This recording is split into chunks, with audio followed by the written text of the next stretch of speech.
আমি চাই তোমাদের choice.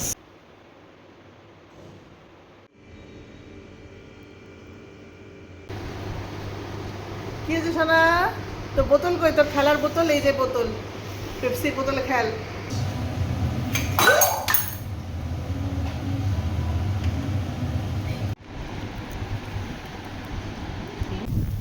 Hello, good morning, Bazur.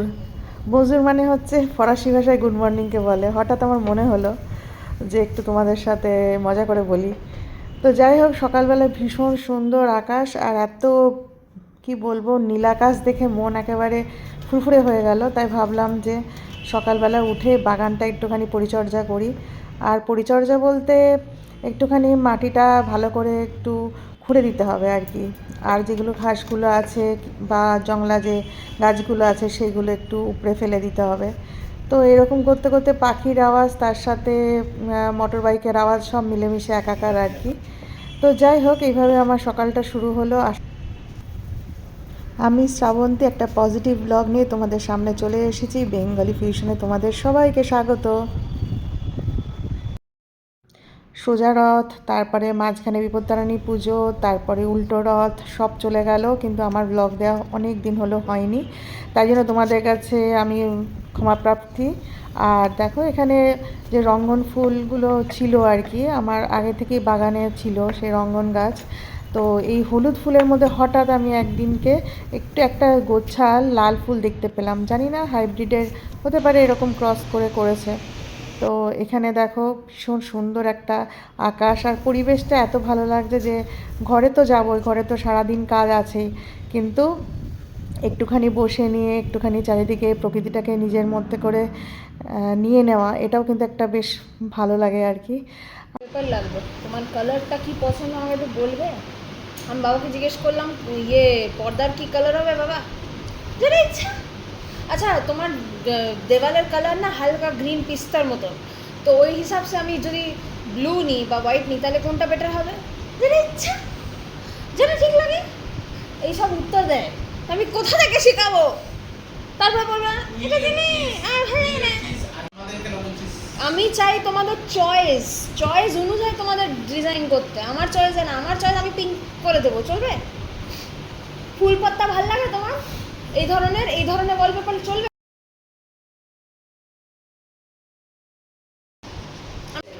হ্যাঁ, ওর থেকে শান্ত বাচ্চা হতে পারে বলো? একেবারে রামকৃষ্ণ মিশনে বড় করা।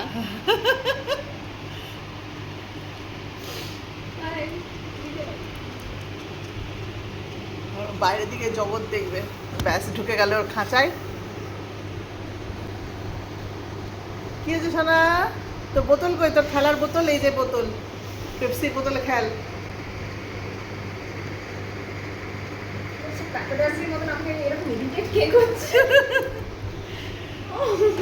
We don't need cameras right now.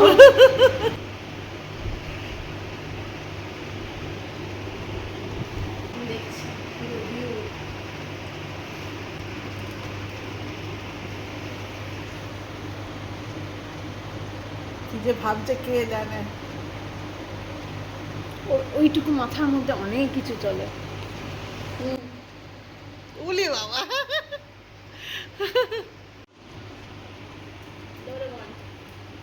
Doraemon নিয়ে খেলবি? সকালবেলায় আড্ডা টাড্ডা হলো একটুখানি।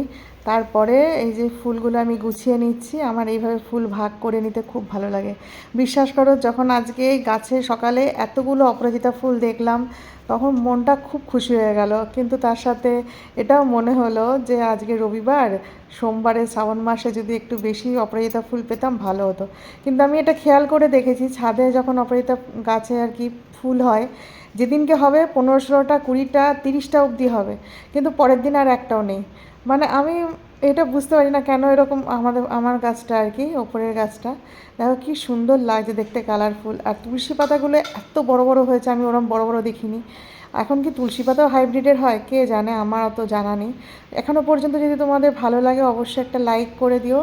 আর যারা এতদিন আমার সঙ্গে থেকেছো তাদেরকে অসংখ্য ধন্যবাদ। আশা করছি সম্পূর্ণ ব্লগটা দেখো, তোমাদের খুব ভালো লাগবে।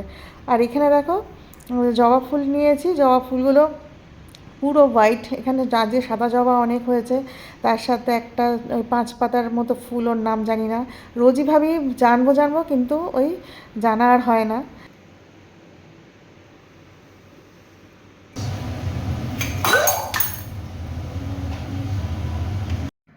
আজ এই সকালে ব্রেকফাস্টে একটু অন্যরকমভাবে পনির ভুর্জিটা করেছিলাম। সাধারণত আমি এইভাবে করি না, কিন্তু শুরুতেই যখন এই ক্যামেরা ঠিক করেছি, শুরুতে দেখতে পেলে একেবারে সর্ষের তেলের যে স্টিলের ডাব্বাটা সেটা কড়াইয়ের মধ্যে পড়ে গেছিলো।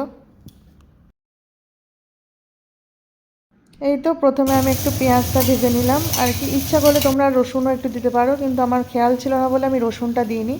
আর তার সাথে ক্যাপসিকাম আর লঙ্কা কুচি এরকম আস্তে করে দিয়ে দিলাম। আমি আসলে প্রথমেই সবজিটা ধুয়ে রেখেছি, আর এখন বর্ষাকাল যেহেতু মাশরুমের সিজন, সেহেতু মাশরুমটাকে একটু কাজে লাগালাম। এখনও পর্যন্ত ফ্রিজে প্রথমে 3টে মাশরুম ছিল, তার মধ্যে একটা সেদিনকে খুব ভালো করে খাওয়া হলো। আর তার সঙ্গে 2টো মাশরুমের প্যাকেট আছে, তার মধ্যে আজকে একটু দিয়ে দিলাম আর কি, আর একটা প্যাকেট আছে। তো একটু জিরে গুঁড়ো, একটুখানি হলুদ, এইগুলো দিয়ে একটু টমেটো, এইগুলো দিয়ে একটু নাড়াচাড়া করতে হবে আর কি। মোটামুটি ভালো, কিন্তু ওই যে বললাম মাশরুমটাকে প্রচণ্ড ভালো ক্লিন করতে হবে। আগে ছোটোবেলায় আমরা মাশরুম খেতাম না, কিন্তু পরে শুনেছি মাশরুমটাকে ভালোভাবে ওয়াশ করে সুন্দর করে রান্না করলে খাওয়া যায় আর কি। যারা খেত তারা খেত, কিন্তু বাবাকে আমি বলতাম যে মাশরুম খাবো, বাবা ঠিক ওইভাবে বাজার থেকে আনতো না। কিছু কিছু জিনিস যা আমাদের বাড়িতে কোনো দিন ঢোকেনি, যেমন হচ্ছে অনেকে নেনুয়া বলে একটা সবজি, অনেকটা ঝিঙার মতো দেখতে, সেইগুলো কিন্তু আমরা খাই না আর কি।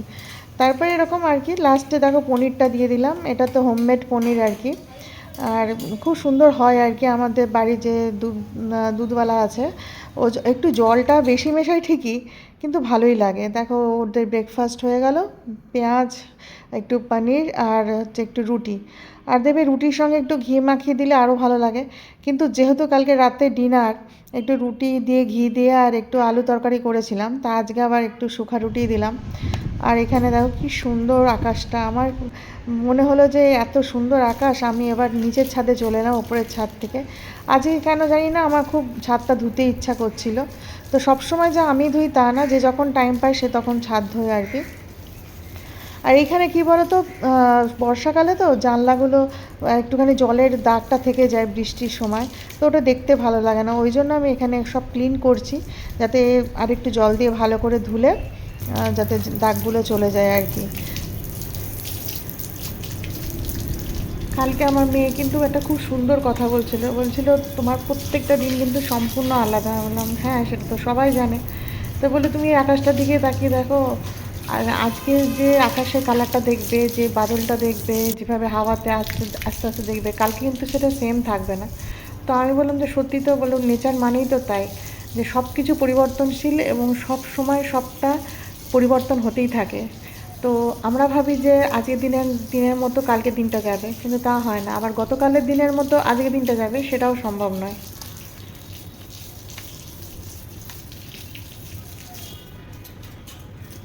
কিন্তু এই কাঁচের যে রেলিংটা রয়েছে, এখানে বেশি কিছু আমি দিই না, এমনি পাইপ দিয়ে জলে ধুয়ে দিই যখনই ধুই। আর আমি যখন জল দিয়ে ধুচ্ছি, ওই দিকের কোণার ছাদে নীলমকে দেখছি ঘুরে বেড়াচ্ছে। ও মনে হয় ছাদে কাপড় নিতে এসেছিলো বা কাপড় মেলতে এসেছিলো, তো আমার সঙ্গে চোখাচোখি হয়নি, কিন্তু ও হয়তো আমাকে দেখেছে আমি ছাদ ধুচ্ছি, তাই হয়তো আমাকে ডাকেনি। কিন্তু যখনই আমরা দুজনে মিলে ছাদে এরকম যাই আর কি, ওর সঙ্গে আমার কথা হয়। তো নীলমের কথা বলতে বলতে আমার ছোটোবেলার একটা বান্ধবীর কথা মনে হলো। সেই বান্ধবীটার নাম জাগৃতি। ও খুব সুন্দর নকশা তৈরি করতে পারতো, আর আমাকে ও দেখিয়েছিল কিভাবে বেঙ্গলি নকশা করতে হয়। আর যখনই আমি এরকমভাবে আলপনা আঁকি বা কোনো একটা হয়তো ড্রয়িং করি, তখনই কিন্তু আমার জাগৃতির কথা খুব মনে পড়ে। ছোটোবেলায় একদম বায়না করেছিলাম যে বাবা আমাকে রেনকোট কিনে দাও, রেনকোট কিনে দাও। কিন্তু বাবা আমার জন্য এত সুন্দর একটা ব্লু কালারের এবং হোয়াইট কালারের বেশ নকশা করা ছাতা এনে দিয়েছিল। তো সেইটা দেখে আমার এত খুশি লেগেছিলো। আমি ক্লাস 6 অবধি ওই ছাতাটা, ফোল্ডিং ছাতা ছিল না, একটু লম্বা ধরনের, কিন্তু ওই ছাতাটা আমি খুব মানে ইউজ করেছি এবং স্কুলে নিয়ে গেছি। আর আমার ওটা মনে হয় এখন তো সব ছাতার ভ্যারাইটি দোকানে দেখতে পাওয়া যায়, বিভিন্ন টাইপের ছাতা পাওয়া যায়, কিন্তু ছাতা ওই আছে আমাদের বাড়িতে, কিন্তু প্রয়োজনের সময় তখন যাতে ঠিক মতো পাওয়া যায় হাতের কাছে, ওই জন্য গুছিয়ে একটা জায়গায় আমি রেখে দিয়েছি। আগে আমি খুব একটা দুধ খেতাম না, মানে বিয়ের পরের কথা বলছি। বিয়ের আগে তো মা জবরদস্তি দুধ খাওয়াতো, আর গরুর দুধ আমাদের ওখানে খুব ভালো পাওয়া যায়। যখনই দুধ জাল দেওয়া হতো গ্যাসে একটা সুন্দর মিষ্টি মিষ্টি গন্ধ বেরোতো। কিন্তু আমি দেখেছি এখন যদি দুধ আমি না খাই তাহলে আমার মাথাটা একটু ঘুরতে থাকে। ওই জন্য আমি দুধটা 1 গ্লাস, অন্তত দিনে 1 গ্লাস দুধ খাবো, এবং তার সাথে দই তো একটু খাই। মাঝখানে আমি কিছুদিন হলো দুধটা বন্ধ করে দিয়েছিলাম, তারপর দেখছি মাথাটা কিরম ঘুরছে, তো তখন আবার শুরু করলাম। মানে শুধু দুধই খাই আর কি, ওর মধ্যে চিনি টিনি দিই না। আমি ছোটোবেলা থেকেই তাই। মা যখন দুধ দিত মাকে বলতাম যে তুমি চিনি দেবে না। আমাদের বাড়িতে সবাই দুধের সর খেতে ভালোবাসতো, কিন্তু আমার একটুও ভালো লাগতো না। তো ওই দুধটাকে মা এমনভাবে সুন্দর করে জাল দিত, বেশ ঘন করেই জাল দিত, কিন্তু সর পড়তে দিত না। তো আমি ওইভাবেই খেতাম, আর এখনও পর্যন্ত আমি যখন নিজে খাই তখন এরকমভাবেই খাই। আর আমার মতো আমার ছেলে ওরকম ধাত পেয়েছে, দুধের সর খুব একটা খেতে চায় না, আর মেয়েও তাই। ওরা খেতে চায় না, কিন্তু ওর বাবা ওরকম নয়। আমার হাজব্যান্ড কিন্তু দুধের সর খেতে খুব ভালোবাসে। এমনকি ক্ষীর, তারপরে রাবড়ি, তারপরে পায়েস, এইগুলো হলে হাজব্যান্ডের আর কিছু লাগবে না, ওখানে তখন রুটি দিয়ে খেয়ে নেবে বা এমনি খেয়ে নেবে।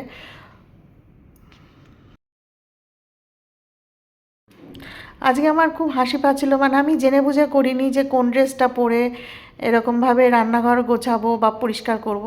অজান্তেই হয়ে গেছে। তো যখন আমি ভিডিও এডিটিং করছি তখন দেখছি আরে রান্নাঘরে লাল লাল আমি জামাও পরেছি লাল লাল।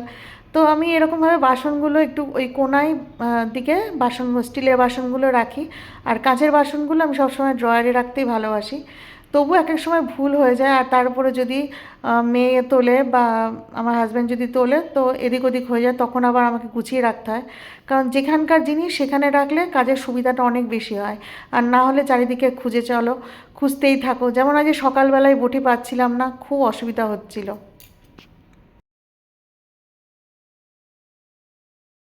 অনেকে দেখি সব সময় চাকু দিয়েই কাটে, আবার অনেকে দেখি চাকু দিয়ে কাটতে পারে না, তাদের বটি দিয়ে কাটতে সুবিধা হয়। আমি বড় বড় জিনিস যেমন কাঁঠাল যখন কাটি বা মোচা কাটি তখন আমার বটির দরকার লাগে। আর যখন ছোটোখাটো মানে পেঁয়াজ রসুন কাটলাম বা এমনি সবজি কাটলাম বা দুটো আলু কাটলাম, তখন কিন্তু আমি চাকু দিয়ে কাটি। আর চাকু যদি ধার না থাকে তখন আমার কিন্তু ভালো লাগে না কাটতে, কারণ যত ধারালো চাকু হবে তত ফাইন চপ করা যাবে।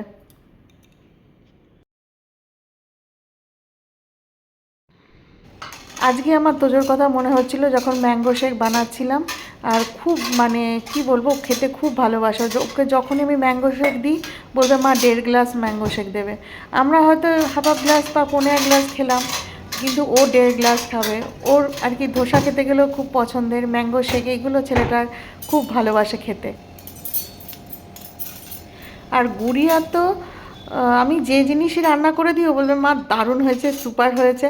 তবে সবচেয়ে বেশি ভালোবাসে আলুর পরোটা খেতে। ও বলবে মা তোমার হাতে আলুর পরোটা ভীষণ ভালো লাগে আমার। ওই আসলে আলুর চপ, আলুর পরোটা এগুলো খেতে ওর সত্যিই ভালো লাগে। গতকাল আর কি রাতে আলুর চপ নিয়ে এসেছিলো ওর বাবা। তো ওই একটা আদার একটা চাটনি হয়, আদা কাঁচা লঙ্কা, আমাদের এখানে চাটনি ছাড়া আলুর চপ দেয় না বা সিঙ্গারা দেয় না। তো এই খুব ভালো লেগেছিলো খেতে, আর আমরা খেয়েছিলাম, আর এত মজা লাগছিলো খেতে কি বলবো, বেশ সুন্দর খেতে। আমারও খুব ভালো লাগে আলুর চপ খেতে, ভেজিটেবিল চপ খেতে। যখন আমি কলকাতায় থাকতাম তখন আমার একটা দোকান ছিল ফিক্সড, যে না এরকমভাবে বিকালবেলায় আমি সৃজাকে বলতাম যে আমি আলুর চপ নিয়ে আসি, তুই তুই খাবি? তখন বলতে হ্যাঁ, তুমি আবার জিজ্ঞাসা করছো আমাকে। তো আমরা ওই জন্য মা মেয়ে সন্ধেবেলায় যখন জলখাবার খেতাম আলুর চপ খেতাম, কারণ তখন জামশেদপুরে আমার ছেলে আর আমার হাজব্যান্ড থাকতো।